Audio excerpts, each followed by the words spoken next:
They want you broke. They want you under endless surveillance. They want you enslaved. But episode 9 of season 2 of the Outlaw Crypto Podcast is here to break the chains, to burn down the surveillance economy, to obliterate the debt-based fiat nightmare with none other than the OG cypherpunk outlaw himself, Rare Passenger.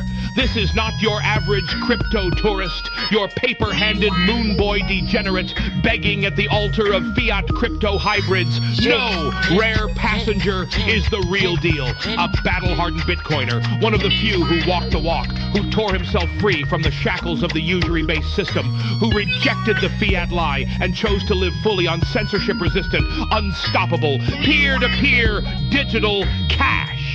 Rare Passenger's experiences, his writings, his journeys through the underground realms of true financial sovereignty are a forbidden glimpse into the world they don't want you to see. The world beyond the banks, beyond the CBDC dystopia, beyond the slave wages and devalued savings that keep you shackled to the monetary prison of the fiat elite. Because make no mistake, the financial overlords, the technocratic parasites, the central banking leeches have built a system of theft, a never-ending inflationary Ponzi scheme designed to keep you just poor enough, just desperate enough to keep slaving away for debt-based illusions while they print money out of thin air and suck the life out of everything you own. But not Rare Passenger. No, he saw the trap and he escaped. He opted out. He abandoned the rotting corpse of fiat and he survived, thrived, and built a life using pure censorship-resistant, unconfiscatable money. Bitcoin, not as an investment, not as a number-go-up speculation trap, but as a weapon of peaceful resistance, a silent revolution, a way to starve the beast, to deny the parasites their blood, to refuse to be a cog in their surveillance economy of control and obedience. And now Rare Passenger is here to show you how to do it, how to survive outside the system, how to escape the chains, how to reclaim your autonomy and say no to the financial slave masters. This episode will expose the fiat lie. It will reveal the secrets of the true cypherpunk way, and it will send shivers down the spines of the digital tyrants who need you to remain a debt-addicted, trackable, controllable pawn in their system. So listen closely, open your mind, and prepare to wake up. Because once you hear Rare Passenger's message, there's no turning back. Opt out now, or be swallowed by the machine. The choice is yours.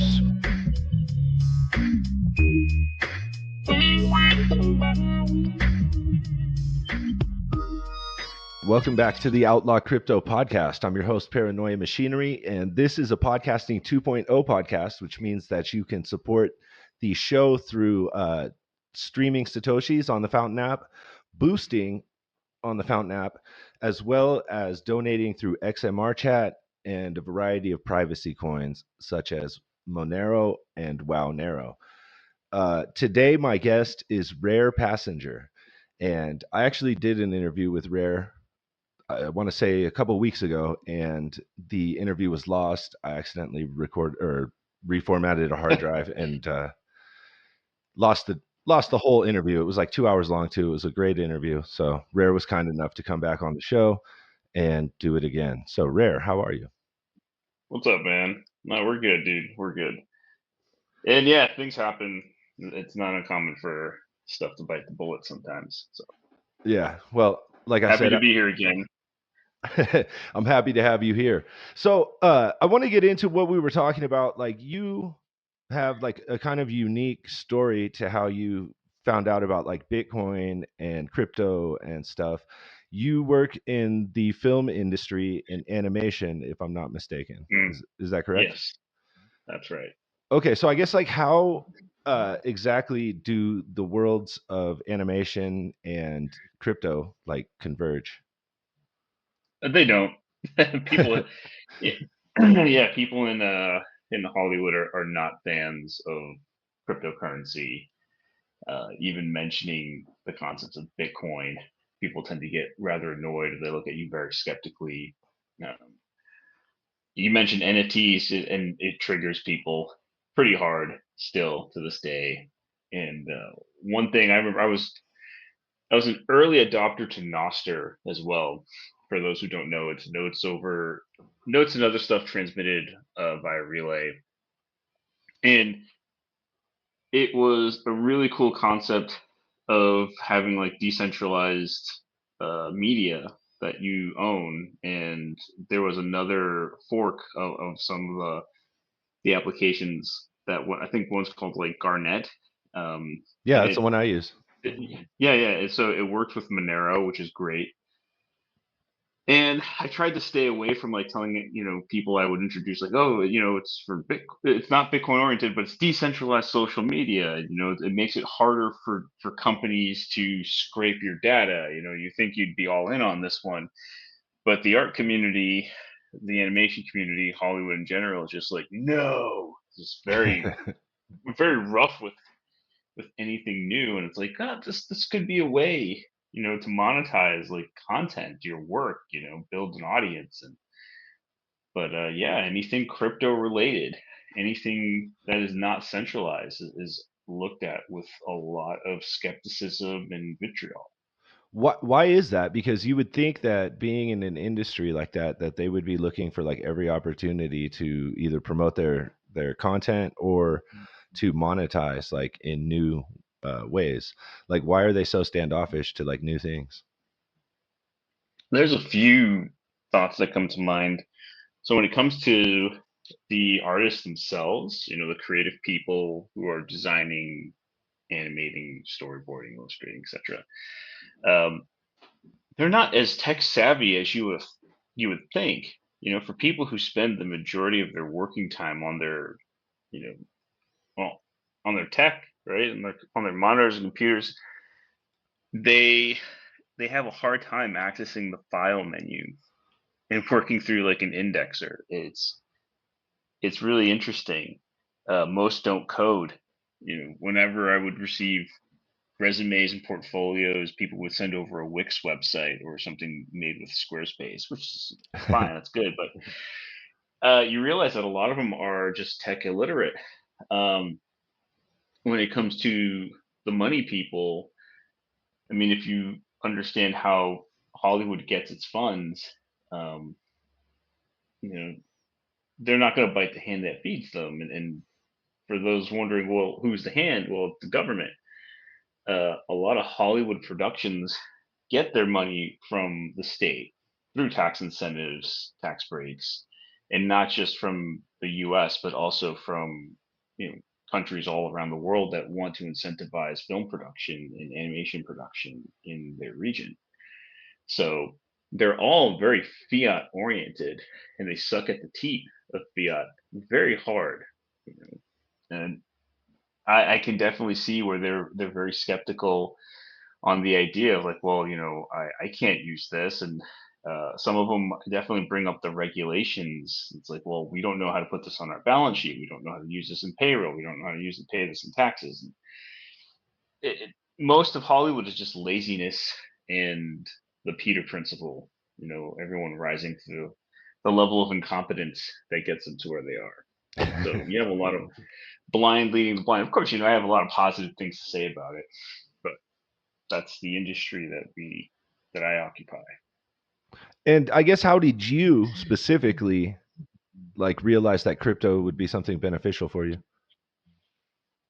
Uh, I looked at this from a self-preservation of my own business. Um, I mean, in Hollywood, if you're so much as a centimeter to the right of Kamala Harris, you're considered a right-wing extremist, and you could easily lose contracts, be canceled and blacklisted. Those aren't fun. Um, so around the election season of 2019, 2020, I was looking for a way to preserve my company's purchasing power, the ability to pay bills and take care of ourselves. I was looking at being able to take care of myself because I had friends in LA, in Canada, who they're very moderate politically. They were very afraid, but when people find out, oh, he's actually voting for the right, oh, he's not voting at all, that was enough to have people debanked very quickly, um, and it was pretty terrible. And so that to me was like, well, I need something, and I've been a precious metal guy since like 2008 is when I really started looking into it, peeking behind the curtains. But it wasn't until 2019, 2020, I was trying to pay one of my guys in silver, and it's like, hey, this is hard money. This is sound money. This is what is going to protect you. If you've got your finances in order, let me pay you in this. And he's never held an American silver dollar in his life. He's a young 20 something. So I put it in his hand and he looks at me and he goes, well, what do I do with it? And then immediately, yeah, it just struck me. It's like, this is not going to work. This is not going to work at all. And so I went looking, it was Mike Maloney's Hidden Secrets of Money, where he had mentioned something about Bitcoin in one of his later episodes. I'm like, okay, Bitcoin, I gotta look into this. I fall down the rabbit hole. I start, I read the white papers and I read, the talk forums, and just trying to absorb as much as I could. Jumped on the Reddit threads, Bitcoin, uh, BTC, different communities, and it really just this, you know, Alice in Wonderland moment of trying to understand what the hell this thing is. Um, I looked at other cryptocurrencies too, like Ethereum, Litecoin, Doge, Bitcoin Cash, etc., etc. Just try. I had to understand, well, what the hell is this thing that I'm getting myself into? Yeah. Um, and lo and behold, it ended up, I approached, my guy again, and be like, hey, so what if I paid you in this Bitcoin thing? Oh yeah, yeah, no, that sounds pretty fun. I'm like, okay, we have a discrepancy here between people and money and people and digital money. So it definitely opened my eyes and said, this is going to be a way forward. But then we fast forward to now, and that is not the case. So it's almost as if it was for naught. So, like, I guess what are the problems that you see with Bitcoin right now? Because you lived on crypto for like a few years. Am I correct Still in do. stating that? You still do. Okay, Yeah. yeah. So Yeah. you're someone that's actually using Bitcoin. Like, what are the shortcomings that you've experienced trying to use it as money? The main problem is the acceptance rate. And the second biggest problem I think that comes after it is the culture. Well, they're probably tied for first. The issue is that there's not really a lot of places that will accept crypto payments directly, even though we have really wonderful platforms like now, what is it, Now Payments, Hmm. BitPay, that which is one of the OGs, and then another one that I can't remember off the top of my head. But I mean, even with those plugins available, not many people are using it, which is really interesting to me. Then I think the other problem with the culture, because this kind of coincides with it, which is on one side you have some maxis going, oh, hey, never spend your Bitcoin. And I think we've got the Sailorisms and the Max Kaisers and all of them to kind of thank for that. But these people saying, don't ever spend your Bitcoin, hodl till till death do you part. And then you have a small tiny fraction of, I would consider them like definite OGs, or people who still see the benefit of using Bitcoin, and they're like, no, you should spend it, you should use it. Money is meant to be used, and you use it. But that's such a small, tiny fraction of what once was. So I think those things are kind of playing off it, because then you go back to this. It's like a doom loop, right?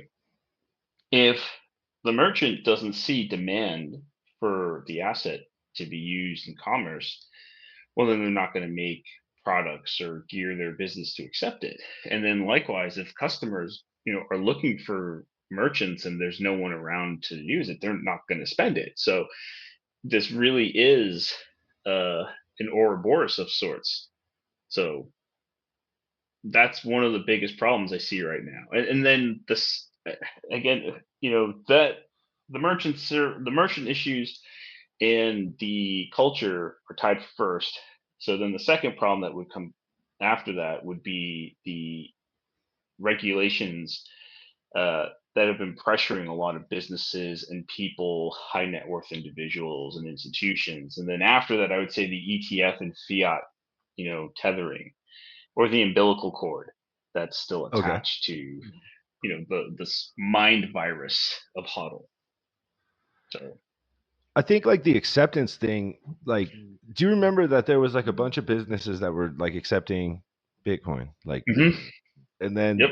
the fees like went through the roof, and those businesses like stopped accepting Bitcoin, and then like since the fees are like prone to spiking and becoming unusable at certain times, like of network demand, like it makes it totally unreliable as money. Like you don't know if you're gonna like be able to confirm your transaction, or if you're gonna have to wait like Right. a week for it to confirm because the fees are too high, because somebody is doing something on chain with like ordinals or something, so like I think, to me, like unless that fee situation is figured out to where you can keep the fees from being prohibitively expensive, like merchants are never going to get on board with this, because one, like they can't give up the goods until it confirms, right? And like if it Right. takes like a week or 2 weeks to confirm because the fees are through the roof, they're not going to use that. That's like a horrible experience for a merchant. So like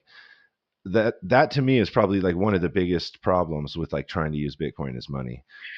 The other I think, thing, yeah, I mean, yeah, just to interject on that one, yeah, like that is all very true. It's on the technical end of it all, right? hmm, The merchant, for the most part, is not thinking on that level, you know. And so that's really on the user. And what the merchants is probably going to be like, well, hey man, why is this taking so damn long, right? yeah, Um, and it's definitely the usability. So from a technical aspect, yeah, the fees are unreliable and unpredictable.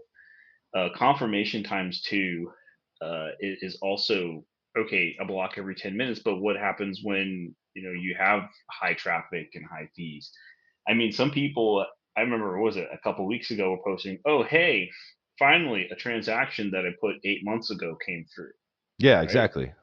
So I mean, it's just in a Bitcoin as it is now is barely usable, and Yeah, that's how I see it. And yeah, like if that happens to a merchant, like say they're pumped, they're like, "Oh, Bitcoin, like I'm going to start accepting Bitcoin."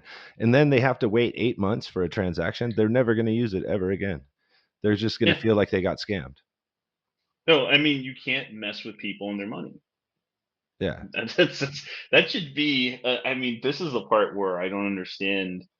The culture that I guess I just don't align with it anymore. And then I think with the devs, it's like, why don't you guys get that? It's like, don't get between a man and his money.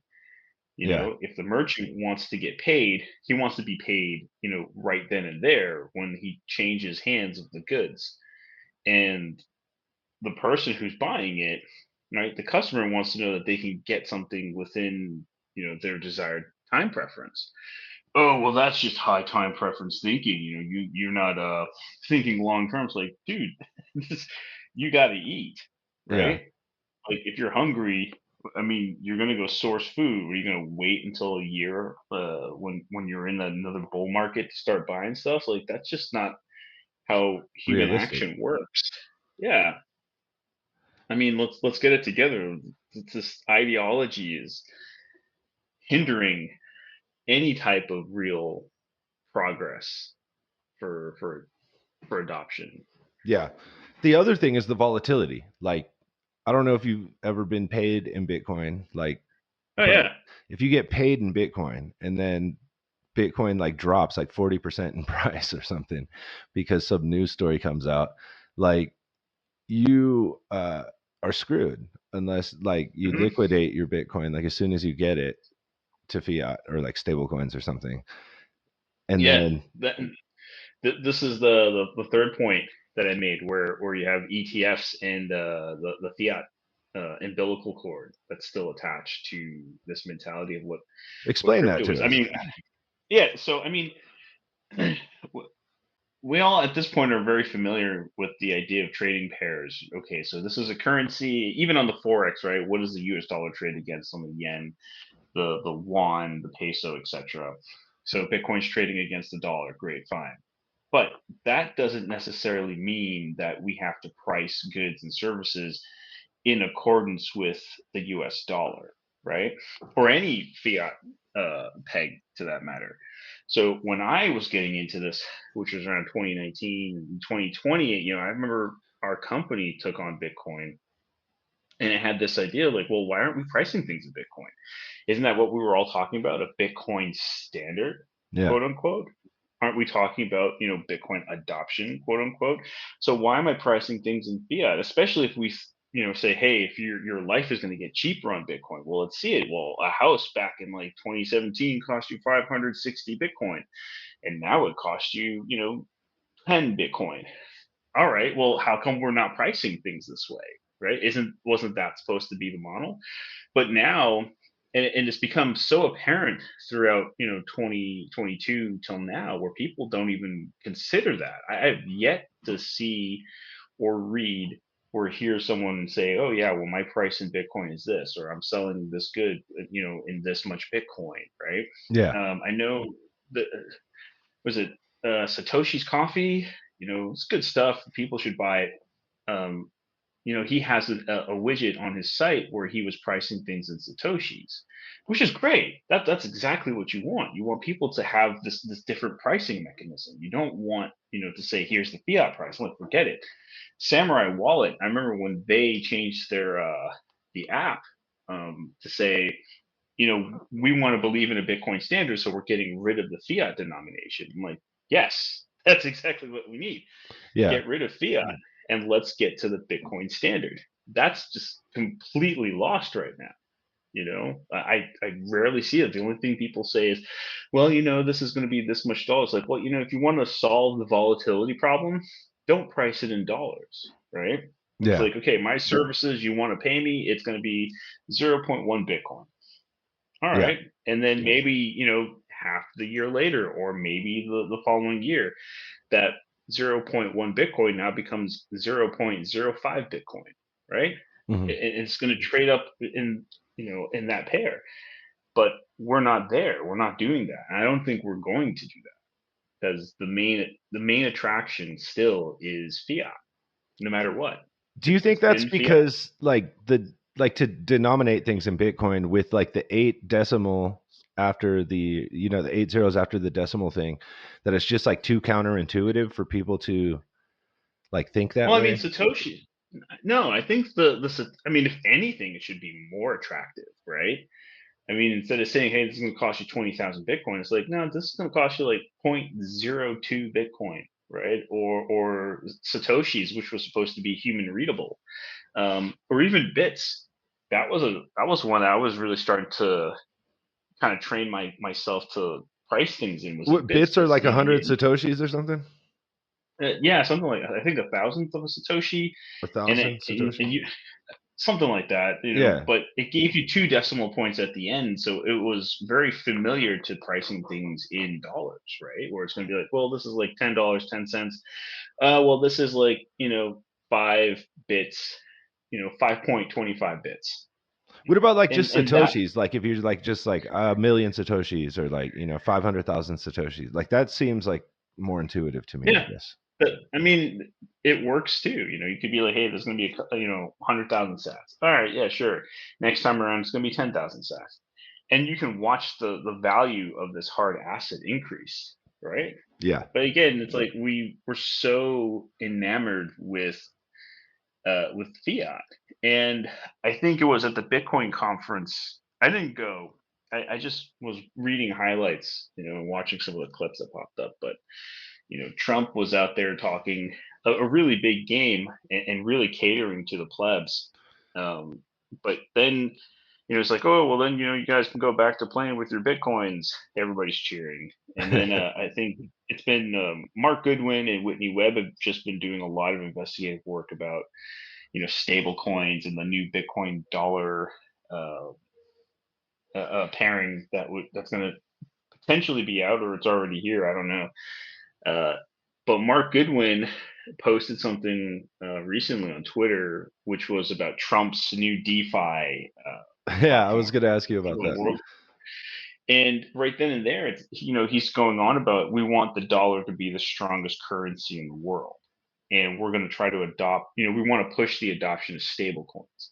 It's like, come on, man. If this doesn't tell you that nobody's interested in an alternative currency, I don't know what to tell you at this point. And then the other part is you have this dollarization of Bitcoin, and then you also have to deal with a de-dollarizing world and a BRICS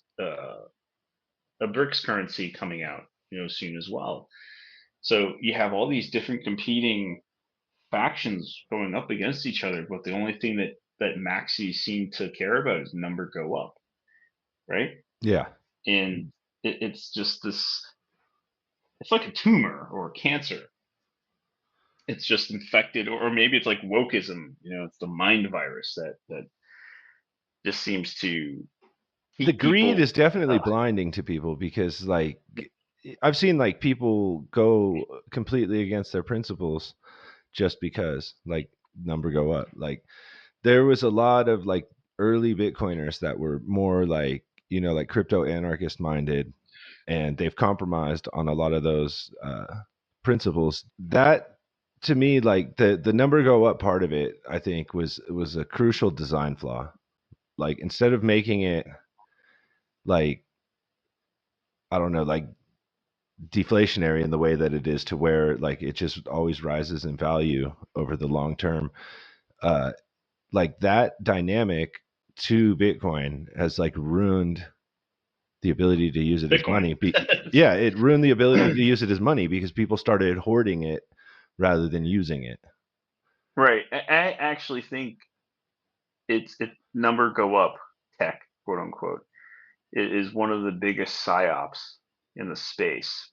And doing a little digging, you come to find that the first mention of digital gold was through Jeffrey Epstein and Joy Ito, right? And he had a paper out, which was not a paper, but in his communique with Joy Ito, um, he mentioned that, hey, Bitcoin's not a currency. He liked Bitcoin, but he's like, this is more like digital gold, right? And Yeah. Jeffrey Epstein, for all the pedophilia that he's known for, but the research done by Whitney Webb and Mark Goodwin showed that actually he was one of the biggest money launderers and financiers that the world's ever known. So it's very, very possible that Jeffrey Epstein and his cohorts, his colluders, they all saw this and wanted to make sure that they got ahead of it. And if anybody understands how propaganda works, I mean, it's not just something that happens overnight. I mean, it Yeah. is a constant barrage of messaging for years and years and decades and centuries. And I think that's what happened with Bitcoin during the block size wars. Is as as Roger Ver has put it out, and so many other people too who were there, right? I'm sure you remember some of the nastiness going around during the block size wars, but the Yes. censorship and the propaganda campaigns and all that stuff really did have an effect. And because of the internet, I think everything gets amplified so much faster. I mean, I've only been in Bitcoin for like 5, 6-ish years, but I feel like I've been in this space for like almost 20. Just in Time internet moves years. faster in crypto for sure. Yeah, so this is just one of those things that's, I think, they captured, conscious, and I through mean, that like they Reddit captured right the now, coin. the r Bitcoin subreddit, like it's still like censors everything. Like if you put Yeah, anything in there that is like slightly critical of Bitcoin, like you'll get banned. You'll get perma banned. Like so. Oh yeah, no, I was permabanned almost immediately when I signed up. Yeah. So I made one post, it's deleted, and it's like I can't even enter into the space. So Yeah. So I mean, like right now, currently, the censorship is still in full effect in yeah, that particular subreddit. Bitcoin Talk as well was like censoring stuff. Like basically, they yeah, there was a controlled the lot. narrative. They hijacked the narrative, and only one side got a voice, which is Yep. why they were able to like keep the ticker and take a huge portion of the community on Yeah, a ride. yeah. Capture the conscious, capture the coin, or another way is like capture the perspective, capture the protocol. Yeah. It's it's very simple, but a lot of individuals don't like to think that way, or at least want to admit that. Like and for me, I want to know the ugly truth. It might be hard to swallow. It might not be something that I feel comfortable with, but I'd rather know. Like, okay, if I'm still going to be in Bitcoin, what is it going to be about? Oh, well, you're going to have to deal with all this greed. You're going to have to deal with this corruption, manipulation.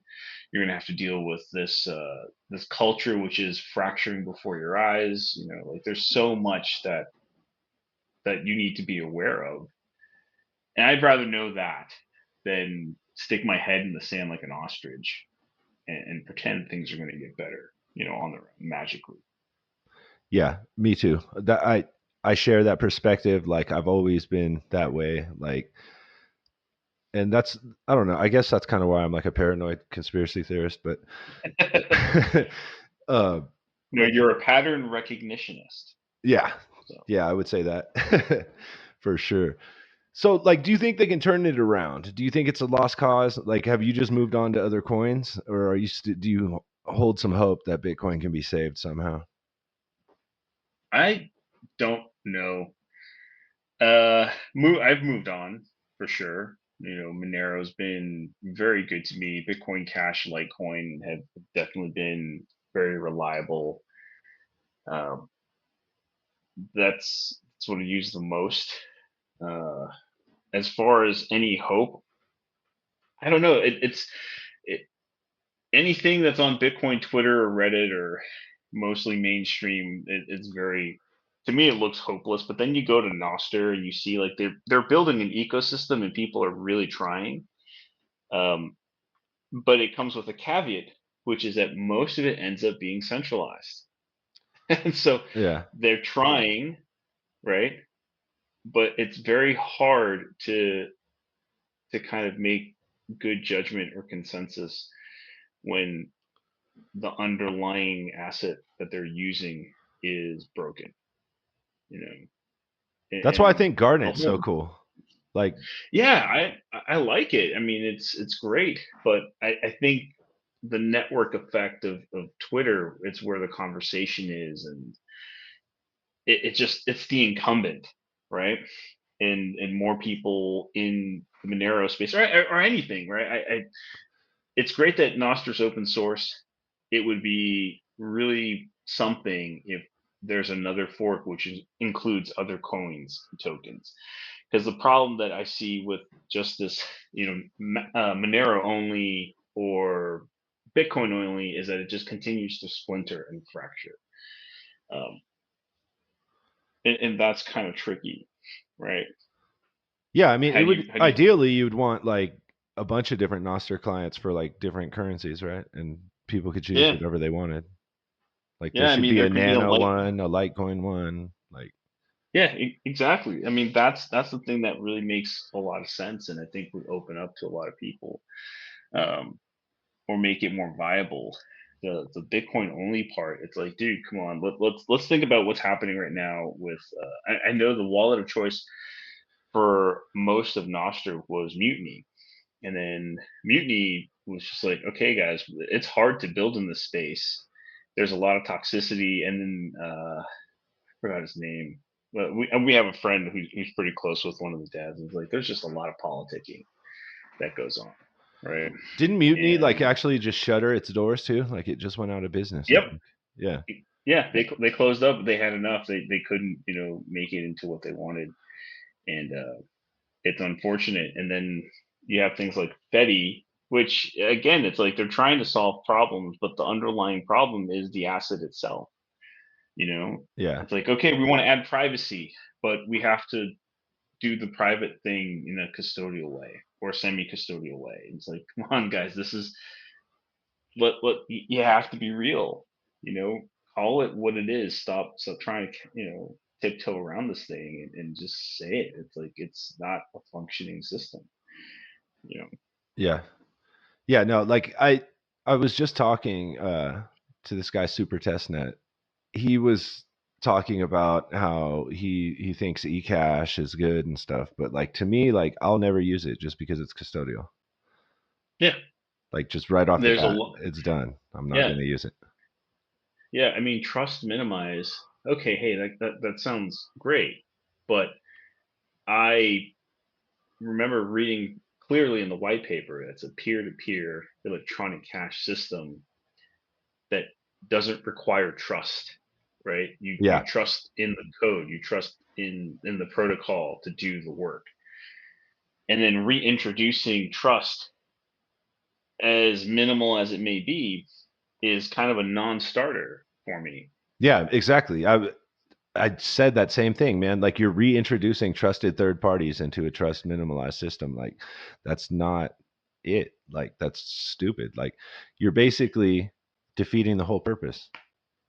Yeah, you're trying to fit a square peg into a very small round hole, and again, I'm glad that there are people who still believe in trying to make it functional and try to create the ecosystem. Uh, but it's very difficult when the powers that be, you know, don't allow a chain to be flexible or to update itself or anything of that nature. I mean, I got into this little scuffle with some folks on Twitter. I mean, it's just a fun thing. It's a hobby at this point, Yeah. so I'm glad for the attention. But I had mentioned that Monero has dynamic block sizes, and Bitcoin Cash recently introduced adjustable block sizes. And it's like you have these two prominent coins that are capable of meeting market demand, if and when it needs it. Like that's great. Uh, Litecoin's already trying to do something. I wouldn't say it's adjustable, but I mean they've been making ways to make it more private, more usable for everyday commerce. And it's like, why is this so hard? And someone's like, well, Rare is talking as if this will never happen on Bitcoin. It's like, yeah, it probably won't. I mean, I'm not an absolutist, but very likely, you have like a 99% chance it'll never happen. The approved And debate on Bitcoin right now is all around covenants too. Like that's what like Bitcoiners are yeah, allowed to talk about within the dogma of the cult. Like if they start straying and talking about Mimblewimble or something else, like people are or going even to. OP Cat, you Yeah. know, Yeah. OP Cat's like asking for excommunication. So this is just so. It's just it's petty. It's not. It's almost like kids in high school arguing over their sneakers, and it really doesn't make a whole lot of sense. And then you have it's not just like the OP Cats and the CTVs, but then you have sailors, out there calling for ossification, and I think it was Vlad who has the Bitcoin Takeover podcast who mentioned that if you're trying to ossify the protocol because you don't want to hurt some billionaire's feelings, then essentially Bitcoin's already proof of stake. I'm like, dude, that's well said, man. Like, I don't think people realize like just the position that they're in. Um, Yeah, and they've also I don't understand yeah, like go this ahead. whole personality cult thing they do, like where they get behind Sailor or they get behind Jack. Like to me, that is like just counterproductive completely. Well, it's human nature, right? It's people. uh, idolize or they project the things that they want, and they see that in others that they want for themselves. I mean, it's very common when you have people like watching movies or they have their favorite book character. They see something in there, they want to be a part of that, and that individual or company represents them and their ideal. So, okay, maybe this one person, he's not a billionaire, but he's doing the same thing that Jack Dorsey's doing, which is running Noster and making all Mhm. these uh, you know old wise desert hermit conversations, and trying to emulate that. Or Michael Saylor's a billionaire, so he's giving credence to the token, and hey, I want to be like him someday, and I think if I can have my point one Bitcoin, I'll be able to go on his yacht when Bitcoin's $1 million. It's like that. I get it. I see it, and it's not hard to understand. I mean, fandom is one thing. I mean, how many people think that they're, Goku from Dragon Ball, or Wolverine? I mean, you go to Comic Cons, and people are dressed up, in Yeah. very elaborate costumes, and it's just the same thing. But it doesn't make it, uh, it doesn't make it any better. In fact, I think when it's around money itself, uh, it, it's so counterintuitive. It doesn't help, right? Um, I mean, I'm not. I like the idea of Warren Buffett, but I'm not going to dress in a drabby suit, drive a beat up old car, and eat McDonald's every day. That's just not ideal, Yeah. I mean, yeah, I'd love to have his wealth and not have to think about all this other stuff, but I mean, it's yeah. I don't know. It's just crazy to me that like, especially with like Sailor, he's like proven himself to be a bad actor. Jack is a bad actor. Like who else? Who's another one? Dell, like they were talking about the Dell guy like buying Bitcoin because he said something nice about Bitcoin. Like it's just crazy to me how like they're just like looking for like this like person to cling to like put their like energy and like hopes and dreams and shit behind. And Well, like because it's a lot easier than thinking and taking responsibility. yeah, I guess. If it's like, oh, Sailor, he just bought more Bitcoin. I'm gonna buy more Bitcoin. Oh, Michael Saylor's not selling his Bitcoin. I'm not selling my Bitcoin. Yeah. And you're following around these individuals because there's something that, hey, it worked for him. He's a billionaire. It must be something in this approach. Or the same thing with like people and athletes. Oh, this power lifter has this regimen, and so I need to copy his training methods, but doesn't realize that there's a coach and a personal trainer and a chef, and Yeah. everything else that comes behind it. It's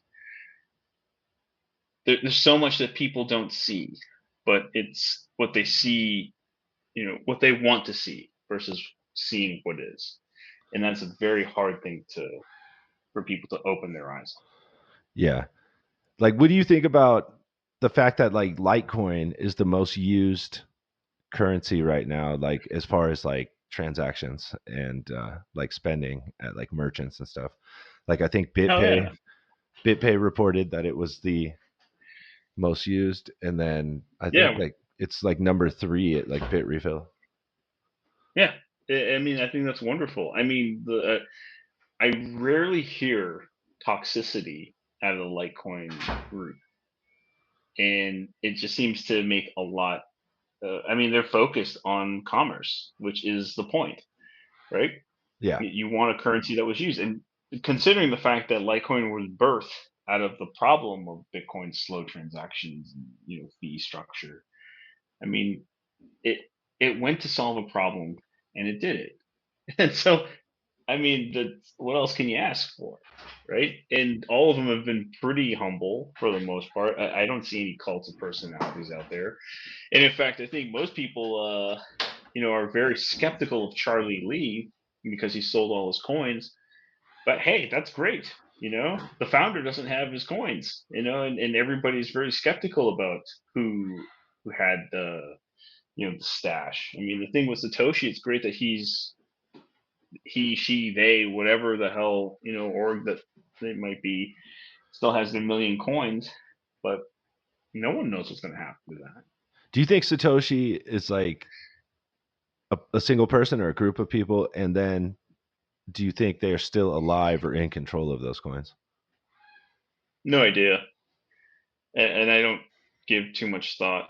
I mean, if I had to, I think Satoshi was an individual, really smart individual, because most of the stuff that, from what I've read in the talk forums and the emails, I mean, he's standing on the shoulders of giants. It's not Yeah. as if Bitcoin was just something that came out of the blue. It's like, no, it was actually like 40, 60 years of cryptographic research and people trying to make this type of money before. So Yeah. it's not as if he was exactly a genius at that point. It's just, hey, he knew what to find and where to piece it together and added his own flair to it. It's like, hey, this works. Yeah. I think it was probably one person, to be honest, like in my opinion, at least. And then I feel like he was sincere, like with the project and like trying to just like gift it to the world, and that it was co-opted. Yeah, I think he specifically mentioned the problem with DigiGold or eGold, right? Yeah. Because it was working, but because of its centralization and people knew who was behind it, they became a target like right off the bat. So being anonymous and trying to do things in a decentralized way, yeah, I mean, he wasn't stupid, that's for sure. But I think Charlie Lee, when he came onto the scene with Litecoin, it was a different, things had changed, right? So Yeah. it's interesting. Charlie Lee's around. People know him. He's been at conferences. Uh, he still uses Litecoin, still works to it on it in some capacity. So what does that say? Yeah. I mean, I don't know. Like, I think when Gavin went to the CIA, it spooked Satoshi and he got the hell out of there. Like, I think that and the WikiLeaks thing made him flee Yeah. the project. Whether he stuck around and just like assumed a different like identity within the community and just like stuck around as like a contributor that maybe anonymous or whatever, I don't know.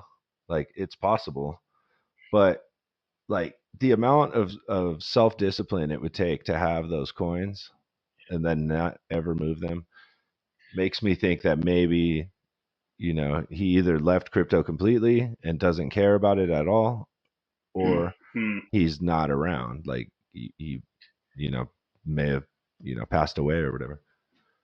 Yeah. I mean, I'll say this: there have been plenty of devs and OG, cypherpunks who were in the space for a while, and then they're just like, I'm out, like I'm done. Yeah. Um, and sometimes, I've gotten to this point, as of recent, which is like, look, this entire space, it seems to have lost its way, and I don't know if there's much that I can contribute, you know, to the space anymore. Um, and if it's something that I believe in either, like I've been on the questioning block uh, this year in particular because of I knew this election thing was going to go crazy, and you know you're going to have these politicians competing for mind share and attention in the cryptocurrency space too, and it just seems to amplify more and more that we go in the wrong direction. So it's just Yeah, like, like what do what's you this all think about? of all these politicians that just like were at the Bitcoin conference and stuff? Like Trump was there, there was a couple others, what's his name, RFK Jr. was there. uh like, to me, like, as Bitcoiners, as people that are like, trying to overthrow the financial system, like we shouldn't be caring at all about any politician. Yeah, I mean, I'll give them the benefit of the doubt. I think they're there for self interest, right? I feel that Trump is genuine in what he says. Same thing with RFK, but their interests don't necessarily align with mine maybe yours or anybody else's, right? Yeah. It's definitely self-preservation, and no one has the full picture on that one. They say Bitcoin's for everyone or anyone who wants to get into it. Sure. Uh, but I think the politicians being into the space should, at least for me, it's like these are red flags Yeah. all over the place, because not only is the currency not being used as currency, like the mission that it started off with, like we're nowhere near that right now, right? Yeah. And we still don't have mass global adoption, and you already have people getting ahead, at the policy level. Like that's a little nerve wracking. It's like, well, what's going on? Like, what you don't they'll say, oh, you don't have to worry about the protocol. It's like, no, you don't have to worry about the protocol at all. It's like it's gonna do its thing, sure, but you could just create policy, and policy deals at the people level, not the protocol level. People are much more uh, easier to co-opt, to coerce, and incriminate. So this is things that I think seeing a politician there gives someone the feeling of uh, validity, that, oh, I did something and this politician agrees with me, therefore I'm right, so I feel good. Or uh, this company did something that I did, and so now I feel good because I have validation of my decisions, right? Yeah. And that's just, it's a very human emotional thing. It's not rational, and I think that's scary to me. At least it's nerve-wracking. I don't know, what did you make of it, hearing about all these politicians being at the conference, I mean, and I just then thought it even was a massive circus. Like, you know how they talk about like bread and circuses? Like that to me was oh just a yeah, circus. And like I can't believe that like people were like going along with it. Like apparently Trump raised like $100 million at the Nashville conference for his campaign. yeah, So like Bitcoiners were giving their Bitcoin to that guy. And to me yeah. that's I like, mean, what? Like what are you doing? Like are you serious? You're really yeah. giving your money Well, to this guy? yeah. Well, I mean, I could see the appeal, right? He's saying, hey, look, I'm going to protect the thing you're doing. Give it to me too, so I have something to protect and get skin in the game. Fine, right? Like the Winklevoss twins, I think, were donating massive amounts of money to his campaign. Yeah. Well, because again, their self interest is their business and their wealth. And if someone's there who says, "I'm going to protect your wealth," right? I'm going to protect what you have. Yeah, you're going to supply the guy with what you need, and that makes sense. Um, but I think people forget that the president should only be able to do so much. And if we're all worrying about one person in office and what they can do, then I think that position has way too much power. Oh, I would agree And with that completely. That yeah, they have way too and much power. Like they shouldn't be able to do like executive orders and stuff and just like declare things. Like there's supposed to be like a system of checks and balances, right? And like the yeah, presidency has kind of like given itself been so much co-opted. power. Yeah, it's given itself so much power that like the checks and balances don't really apply anymore. And Right. uh like yeah, there's that. But then like I also see it as like these guys are parasites. Like the government is parasitical, like they survive through theft and extortion. And when you have these fucking guys talking about Bitcoin or like crypto in general, like I just see it as them figuring out how they can like extort from us and steal from us. And like when he says he's going to protect your wealth, he's not. He's going to figure out how he can steal some of it. And like they'll say like, oh, these regulations are to protect the consumer or whatever it may be, but like really they're just figuring out a way to steal. And like I is just immediately distrustful, and I don't understand like how Bitcoiners like can see this and like think it's a good thing and not be like totally skeptical. Because it comes back to them pricing everything in fiat. Like, oh, my fiat wealth is going to do well, and he's going to defend the dollar, and my Bitcoin is going to bring me more dollars. So they're still fiat, maximalists at the end of the day. That's, at least that's what I've come to. It's like, oh, Bitcoin maxi, no, that's code for fiat maxi. That's code for status now. That's the way I look at it. And Yeah, and then like the strategic reserve thing is like, all right, so to pump your bags, you want the government to like steal tax money from people and then use it to buy Bitcoin. yeah, and I mean, they don't even need to buy Bitcoin. They could just seize it, you know. Yeah, steal And it. that's the part that makes yeah, that's the part that makes me, it's a real chuckle, right? It's like, oh, it's unconfiscatable. Well, tell that to the Silk Road, right? Tell that to to Mount Gox and everybody else. Tell it to the drug traffickers and the hackers who had their stuff seized by authorities. Like, unconfiscatable. Give me a fucking break. this, Yeah, I mean this is they these are have all like 200 nice million words. Bitcoin or how much is it? They have like 200,000 Bitcoin, not 200 million, Yeah, 200,000 like the US government does that they've seized from people. exactly. So I mean, unconfiscatable is like, dude, sure, if you die and forget your seed phrase and never told anybody, possibly. But if you're still alive, they're going to come and poke and prod and twist and torture to Yeah, get they what they can want. coerce you. Like if they tell you, look, like you're just never getting out of jail unless you give us your private key. Like a lot of people will Yeah, just give up the private key. exactly. So I mean, there's just so much hype and talk, and again, everybody's still very much a fiat maxi because that's all they really talk about and care about is the fact that, oh, I'm going to make so much more fiat. This next bull cycle. Like, look, I get it. We still live in a dollar denominated world. Whose fault is that though? Right? Like, you had the opportunity. You could have changed it, but instead you decided to sit on your ass because you got greedy. Yeah. Or maybe if it's not just greedy, but you're desperate, you know? Because that's the other part where I think people like Max Kaiser did such a disservice, and Sailor.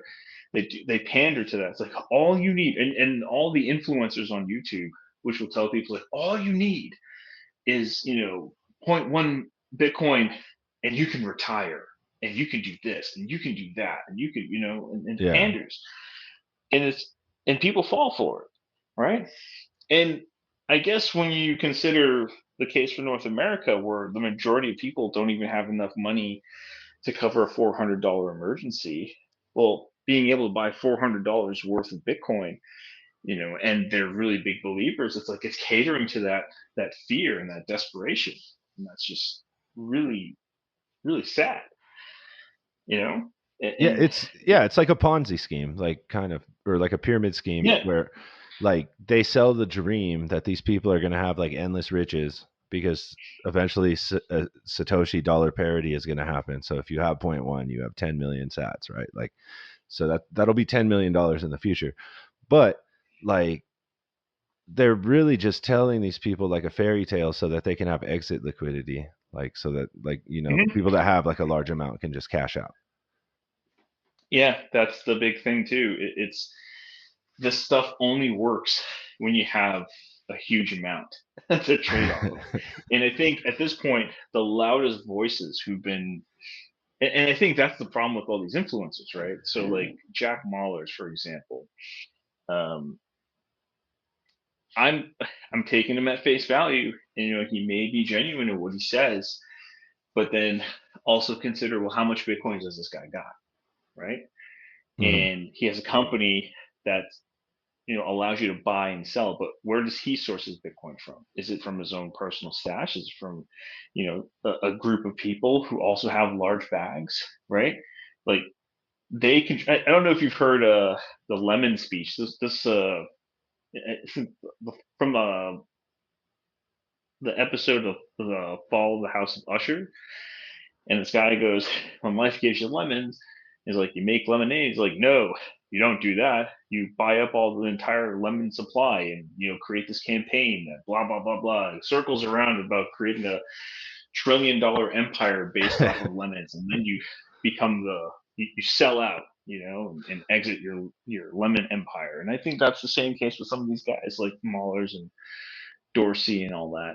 You know, they got in early. They probably have a huge stash, I mean, they're crafting the narrative, selling the hope and the dream, and then selling that dream to them in the form of Bitcoin. Yeah.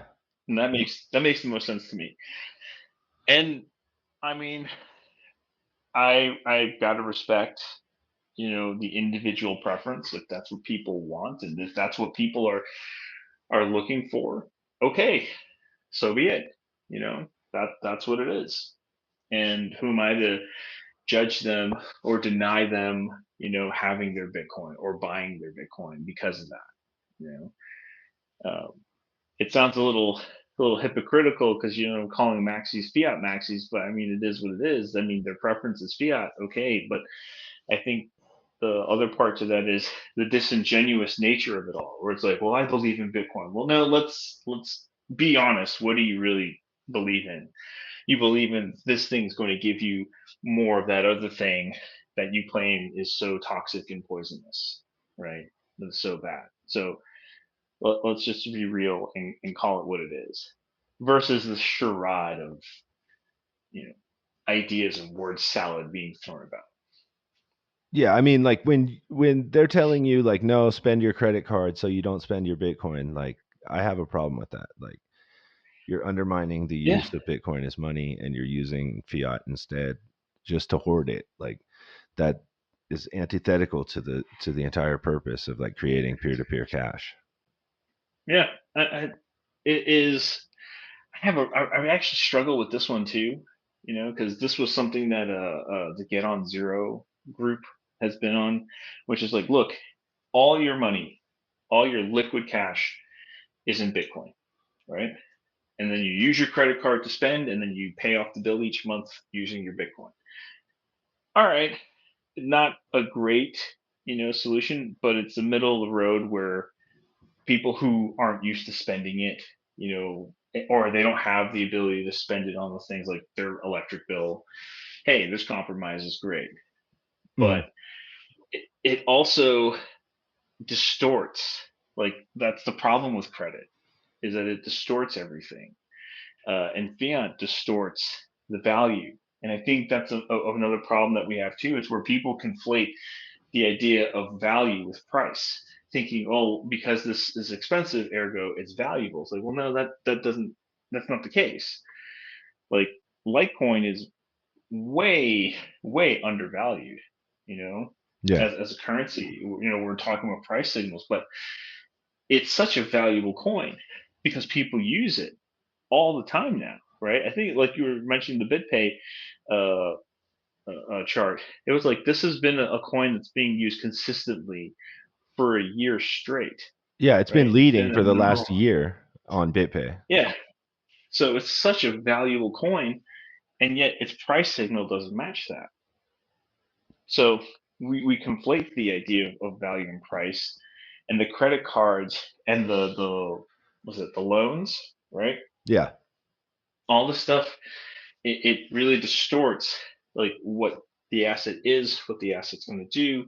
It distorts how much you're actually spending, how much you're actually making, and then when you think about who is it, Mark Moss, right? He was a finance guy. He's like, when you are ready to retire on crypto or Bitcoin, he's a maxi. He's like, what you want to do is do the buy, borrow, die, right? He's like, so you buy all this Bitcoin, and then when you want to use it, you don't sell it, you borrow against it, and then you keep the cycle going.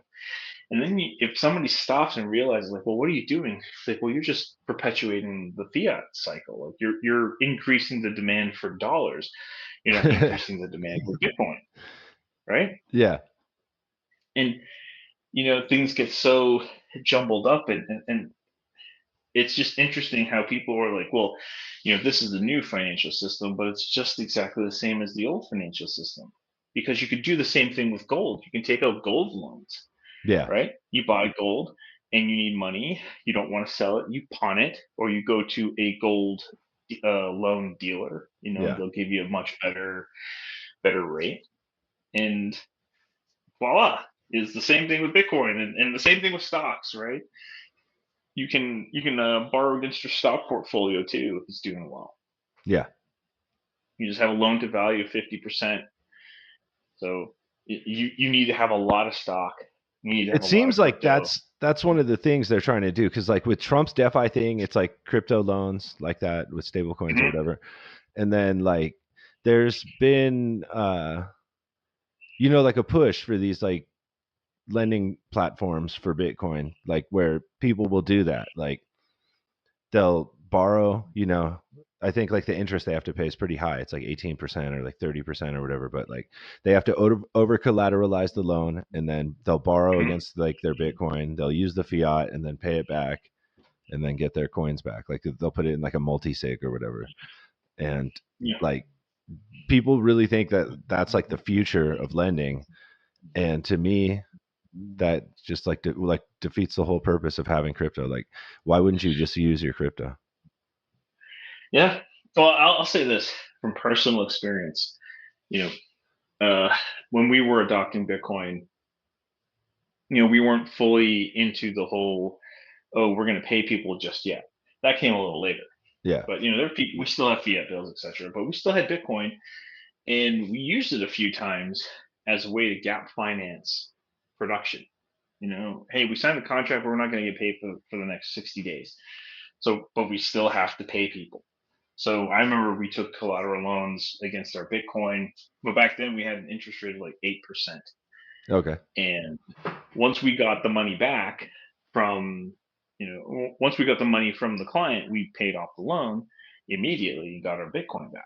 And I was like, Yeah. well, hey, this is great. Small business, we're not Hollywood size, but now we have access to capital that we couldn't have used before.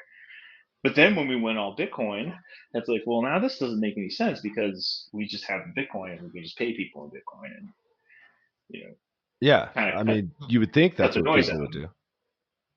Yeah, but that's not. So it's just fiat is a hell of a drug, man. I don't know what else to say. It is addictive, and I guess the question I pose, like, this, you feel this. Do you think there's going to be a time, or do you think that there's ever a way that fiat will eventually go away? I mean, like in physical bills, yeah, because they're trying to push like this cashless thing, but there's always going to be like a fiat, like crypto, like a CBDC or whatever, like a stable coin. I don't see like the world ever like going full into like a decentralized like private crypto like Monero or something like that. I feel like that's always going to be like a black market like niche thing, and then like there's going to be like the official crypto that the country comes out with, like I'm here in Colombia, like there's going to be like a digital peso at some point, and maybe they'll phase out cash.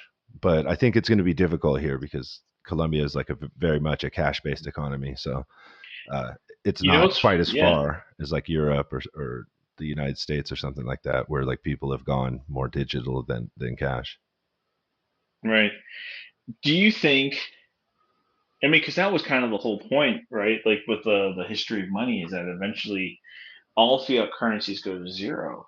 And like, do you think the U.S. dollar will ever go to zero, or do you think that or do you think that these stable coins are going to be the ones that prop it up and keep it going another 100 years? Well, I mean, like in the last 100 years, it's lost like 90 something percent of its value, like 96 or 98% of its value, right? Like there's a chart with like a dollar bill that's like torn that shows like the devaluation. And I expect that to continue, but like the race to zero is can be prolonged, I guess. They've prolonged it for like 100 years already. So I imagine they can do some sort of financial trickery, like for instance, like in Venezuela, like they'll just like take a zero off the thing and be like, oh yeah, and the inflation's gone away now. But like yeah, I don't know, like zero's still a long ways away. Like the dollar is like the world reserve currency right now. I mean, you've probably seen this yourself because you traveled extensively.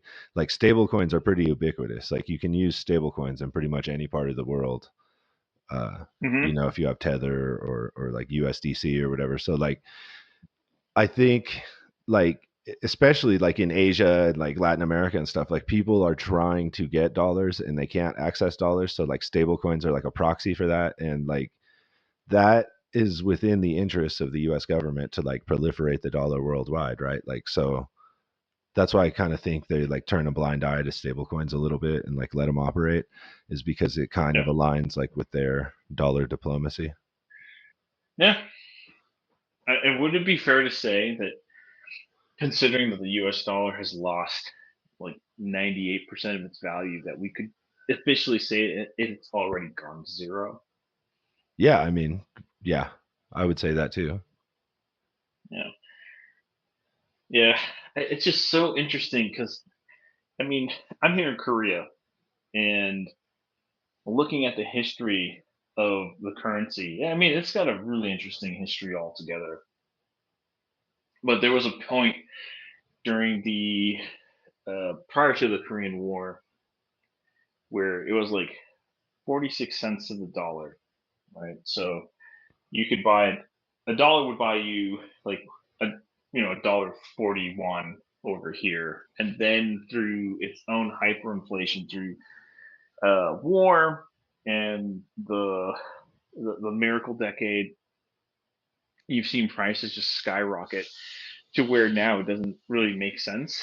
I mean, you buy a cup of coffee for 2001, and it's like, Yeah. well, that used to be maybe about like 40, 0.41 back in the 50s, Yeah. and I kind of imagine like, well, what would that be like if it was in the States, right? If you go to your local mom and pop shop or Starbucks, and you see that you're having to pay $5,000 for a coffee, like Yeah. how would people react to that? Because I can see that from people in the 1950s where they were paying 10 cents or 5 cents for a coffee, and now they're paying like close to $10 for it. Yeah. So, I mean, do people just get acclimated to this stuff? And what is it going to take for people to realize, like, your money's dead? Like It's here bad money. where I live, like every year, like after New Year's, all the prices go up. Hmm. Yeah. And then like throughout the year, the prices for some things will just continue going up. Like you'll go to the store one week and it'll be this much, and you'll go to the store next week and it'll be a little more, and Right. it's like visual, like you could see it going up over like, the course of like a month, 2 months, 3 months. So like that's just, they're acclimated to like a high inflation here, and people are Yeah. just used to it. And I don't know, like a lot of people don't save in pesos, right? Because the pesos are always like losing value. So like people will go buy dollars or whatever and like save in dollars. And Yeah. that's kind of how they deal with it. But um like it's just like ingrained in the economy and like the society here that prices are just always going up. Yeah. I think, like here in Korea, things have been pretty stable. I mean, I think it capped out when people were paying like four digits for, you know, a coffee or even ramen. It's like, hey, let's calm down. People are gonna riot, you Yeah. know. Um, but I mean, there's so many millionaires here too. uh, but to that degree, it's like I just don't know what it's gonna take for people to detach themselves from fiat, and I don't think it's going to happen in this time in this era. Anyways, I feel like that's the problem that I'm having with crypto at this point. It's like I love using things like Monero and Litecoin. Like it's good to use, but things are still dollar denominated, right? Yes. Yes. Um, And like a lot of the ways that you have to use crypto is like you have to buy a gift card sometimes because like you can't find like a merchant that will accept it. And yeah. So I like mean, that kind of stuff is annoying. Like I hate using gift cards. yeah, it's a friction point, right? Yeah. And that's where fiat has kind of, after all this time, like I think it was Stephen Patterson or Pedersen. He was the co-author of Hijacking Bitcoin. Okay. He mentioned, yeah, he mentioned how during the block size war, it's almost like whatever Bitcoin was trying to do, the block size war stalled progress so much that places like PayPal, Cash App, Zelle, Venmo, they all explode on the scene, understanding like, okay, well, here's what Bitcoin did right. Let's try to emulate this as well. And fiat finally got a leg up. And maybe this is where Bitcoin, the tragedy of it all is that it could have replaced fiat, but it didn't Yeah, it got because sabotaged. exactly. So it's this whole thing has been kind of a struggle where it's like, look, that's reality. This is what happens, and what do you do now? And then even when you move on to other cryptos, you still see that they're trying, but the behemoth, right? It's almost as if saying that you're replacing drinkable water with the ocean. That's how massive fiat is. Fiat is literally the lifeblood of this planet right now, Yeah. financially. And then what it's really difficult to be optimistic sometimes and say we're winning. And I see that a lot. People just writing, "We're winning. We're going to win." I want to believe in David versus Goliath too, but I mean, in this story, it's not David versus Goliath. This is David versus Mount Everest. Yeah, I mean, for a shift to happen to where like a huge portion of the population adopts crypto, like things need to get so bad in the fiat world that like people have to seek out an alternative, and that means that it's got to get a lot worse before it gets any better, in my opinion.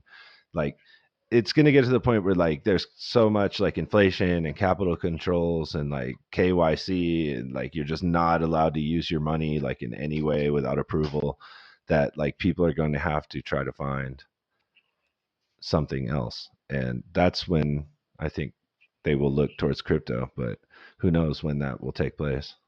I that's been my thesis for the last year, or if it was going to be Biden or Harris who took office, one of those two clowns.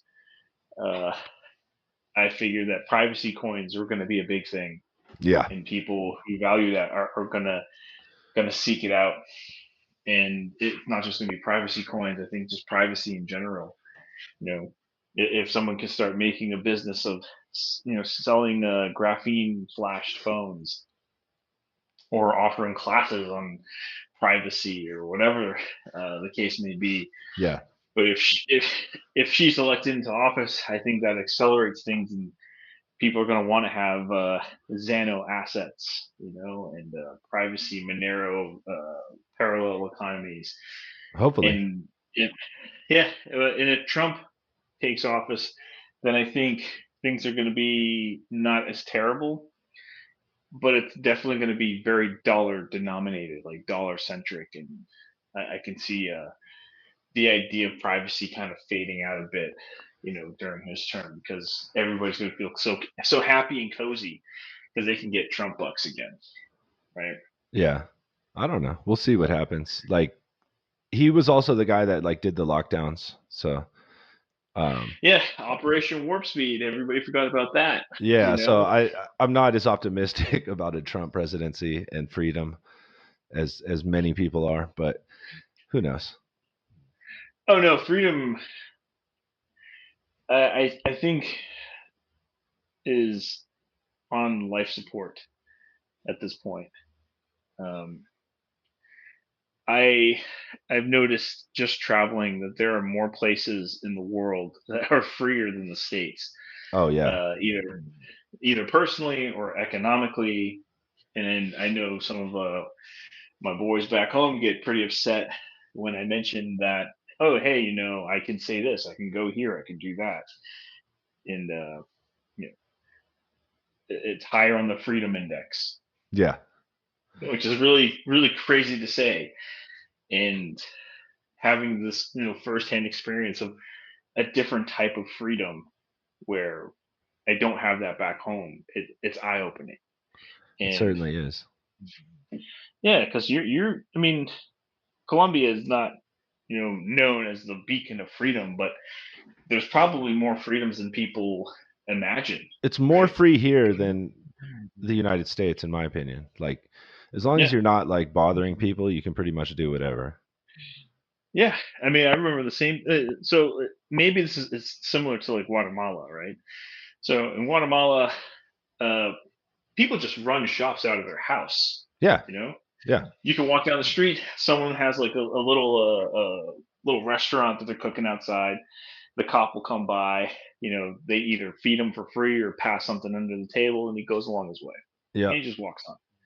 You know, Heaven forbid you try to open a lemonade stand. In the suburbs of good old Texas, and you're gonna get the feds on you. And your 9-year-old daughter is, now she's got Get a a federal fine. rap. Yeah.